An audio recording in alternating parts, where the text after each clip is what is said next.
Saya serius ucapin itu. 30 kali lipat. Karena hakim memproduksi keadilan, petugas pajak merampok keadilan. Silakan quote. Saya mau balik ke situ prinsip kita tuh. Sekarang kita lihat kenapa hakim tergoda dengan keadaan yang kita sebut hedonisme tadi itu. Kan dia merasa rendah diri di kalangan aristokrat daerah tuh. Kalau ada pertemuan semacam ini, hakimnya duduk di belakang, yang di depan anggota DPR, bupati, polisi segala macam, yang maling semua di situ. Coba, keagungannya di mana hakim itu? Mulailah bikin semacam SOP, hakim harus duduk di depan, karena kemuliaan ada pada dia tuh. Kan kita lihat kan, hakim nggak pernah diminta untuk kasih apa namanya kata pengantar untuk perkawinan lah, pembukaan bagi-bagi BLT segala macam tuh. Tapi hakimnya datang, minder dia di belakang.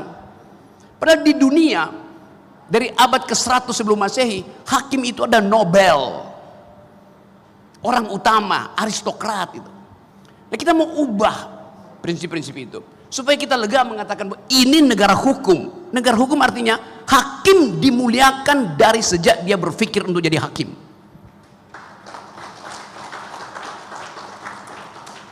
Apa yang terjadi kalau hakim tidak dimuliakan? Dia akan ubah needs-nya menjadi wants. Dia akan ubah kebutuhan dia menjadi keinginan. Itu artinya korupsi. Korupsi terjadi kalau needs, kebutuhan berubah menjadi keinginan, wants. Kebutuhan untuk memenuhi hal yang rasional dalam hidupnya. Wants untuk hal-hal yang irasional. Ngapain petugas pajak punya Rubicon, mau ngapain?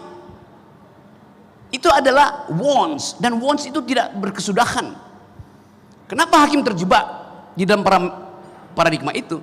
Karena dia melihat wants itu lebih penting dari needs. Dan itu yang kita ingin ajarkan. Saya ingin supaya Mahkamah Agung itu mengatur sendiri gaji hakim yang gak usah ditentukan Departemen Keuangan. Iya. Kenapa Menteri Keuangan bisa tentukan sendiri gaji pegawainya yang di 3-5 kali lipatkan dari ASN yang lain? Kenapa Mahkamah Agung enggak? Jadi sekali lagi teman-teman, saya ingin agar supaya pertemuan hari ini, hari ulang tahun IKAHI, kita ulangi janji kita bahwa kita dari awal sudah adil. KPK aja yang nggak ngerti